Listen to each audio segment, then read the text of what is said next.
Thanks for the warm welcome. For those of you who don't know Keen Footwear, and I suspect that's 9 out of 10, we're a 21st century footwear company, started in 2003, and we like to think that we're not wed to all the inertia, all the traditions of how things had been done, let's say in the 20th century in footwear. And certainly that relates to chemistry.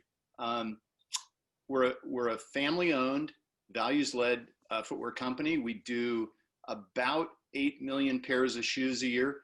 In this COVID year, I don't think that's going to be the number, but north of 6, maybe short of 7 million pair. We hope to do about 300 million in revenue, which is down, but that's kind of how the scale of our business, just so you'd have a sense.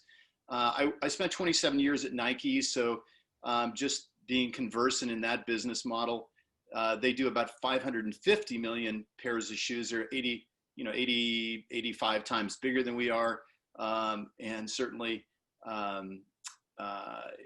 footwear is the majority of their $35 billion. So we're a small, family-owned, not publicly traded company, but we've been on a PFC-free journey, or PFAS elimination campaign internally since 2013. I worked, in my previous career with Scott Eccles, who is a PhD in chemistry at Nike, or was, and now has been working independently. He's done some work for the ZDHC, which some of you will know of. And he, in our first discussion about just like embracing the whole RSL concept, restricted substance list, and kind of the compliance side of this, I asked the question, I said, if you could get rid of one kind of class of chemicals, what would it be? What's the most heinous, dangerous? And he quickly said, Kirk, you got to get on this PFAS, PFC free journey. And we did. And it's proven to be a long and winding road. Sometimes I liken it to maybe how our policy people feel about our engagement in Afghanistan. It's just, it's dangerous at times. And it's, you think you know where the enemy is, and my God, they're hidden, or they're in places that were very unexpected. And I think that's what you can say about this class of chemicals, is it is so ubiquitous, or it's so pervasive. So I think we'll go to the next slide, which is 3. Yeah. So along this journey, this has kind of been our entire, from a business perspective, our guiding principle. And I would be remiss if I said, in the back of our minds, kind of as the Germans say, the Hintergrundgespräch, right? What's going on in the back of your mind is, as a wise man once said, there's no business on a dead planet, right? And the first rule of business is stay in business. So we want to be always in favor of human health, always in favor of making sure we mitigate our impacts to the broader environment, and plants and animals that can't speak at a congressional hearing with Jordan Dickinson, let's say.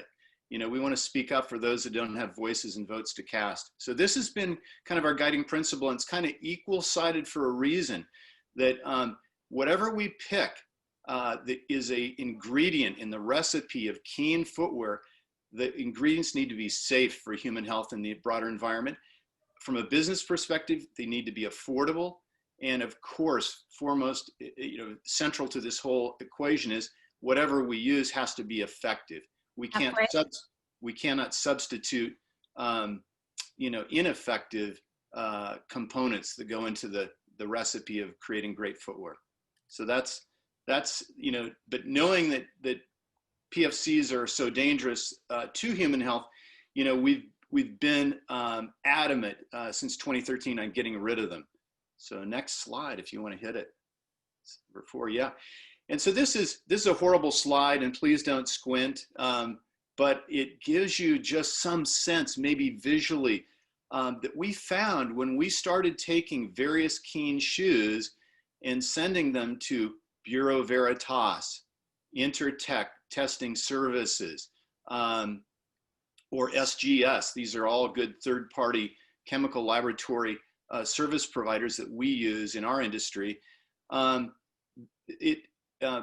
started showing up in over 100 places, and a typical shoe's got about 35, maybe 40 vended components, and from grommets for your shoelaces to heel counter supports, toe box reinforcers, leather and synthetic leather, various meshes, linings, sock liners, et cetera, et cetera, et cetera. But there are many, many ingredients that share, this in common, that quite frequently, not always, but quite frequently, we're talking about textiles. And I think the textile manufacturers who have sold to us in the past from a non-tested perspective have included as sort of a gift with purchase, free of charge to the customer, a coating with PFAS chemicals, principally because they didn't want to have the surface, shall we say, smudged in transit or storage, and then maybe possibly rejected when it's time to cut, stitch, and sew the various ingredients together in the construction of a shoe. So that's just an example of a storage sort of scenario inside of a factory, and the fact that we were shocked when we found out how ubiquitous these heinous chemicals really can be found. So we can kind of go to the next slide. I think it's 8. And so these are the fluorinated compounds that were discovered, from pentafluorophenols to, I don't know, parafluoroanionic acids. I don't think my enunciation is going to get it. Once you get to 12 syllables in a word, I stumble. You can see the list. I mean, there's 32 of them that we found in this discovery process in a product line that's got, let's say, 200 models in it. Those are the ones we've been vigilant about eradicating, and have gone through this testing screen, like I said, with BV, Intertech, IT, and SGS. 30 seconds. Oh gosh, we got to go quick. So they're everywhere, and one of the most important, crucial things that we found, super simple, is just the precautionary principle.